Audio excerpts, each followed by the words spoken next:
Welcome.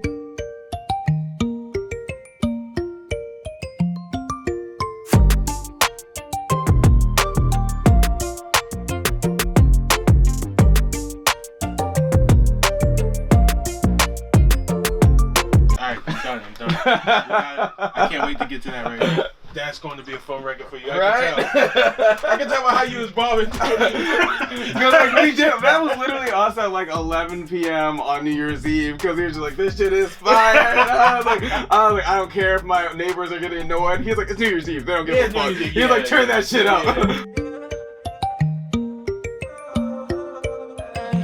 Thought I have it all now, born like a rock star. You won't even call now, loving an imposter. That could be my words again. Tell me, was it all preaching? Drinking till I feel now, I ran out of options. Kwaku cup of pill, ready, drowning in the toxins. That could be my words again. Tell me, was it all preaching?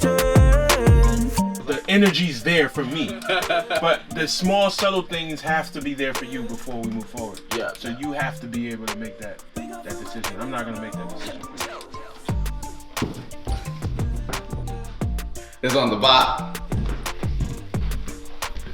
I'm hyped for this one. I let a girl hear this, like the early version of it, and she was like, I think I let her hear it when it wasn't even recorded, so I had to do it live for her, and then she was like, the melody, like the do, like it's got a happy sound, but the drums have this like emotional, lower, moody feel. And then like once I added the lyrics so she could hear it, she's like, that fits. Making you feel multiple emotions from a record. That's what it's really about. That's what makes a fucking hit record. I feel like people are gonna hear this and like their first thought is they're gonna think it's like a love song. But that's actually not why I wrote this. I started 2021 off of like viral moment with Stuck, everything's going crazy, and like hands off, like me, Raffi, everyone around me were like, oh, like this is the year, like I'm finally getting signed, all this like music's gonna be full time, because like we're starting the year off with a viral song, like that's the best way to start the year. I agree. And then, you know, like I said, life shit happened, school went crazy, then I had to pull away from music,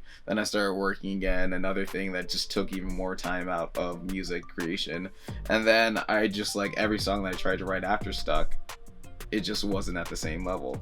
Once you have a song that hits, the first thing that every A&R, every label is gonna say is basically like, make that song again. Like, and again. Yeah, and again, and again, and again. You only can capture lightning in a bottle occasionally. You can't do it all the time. You can't turn it on and off. And also, if it's like something that you're mostly invested in, that's why that song hit. It's kind of hard to recycle that emotion and like try and capture another emotion the same way. That's a one-off. Was it all pretend? Tell me, where do we begin? Was it all pretend? Cause now I'm letting no one in.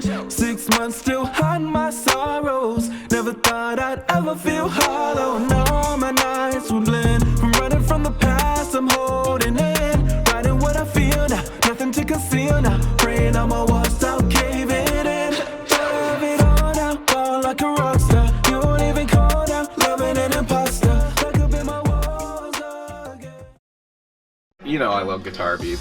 So like I like the guitar and the original beat, and then like we basically stripped it down and then we replaced the elements, and I was like, I want to make it hyperpop. I want to add these sounds to it. The one thing that he noticed that they do in a lot of the hyperpop songs is like they distort their 808s and kicks to make it sound like it's breaking a speaker, like giving it that rattling sound. Crunch, like Yeah, so he was like, should we do that to this? And I was like, yes, absolutely.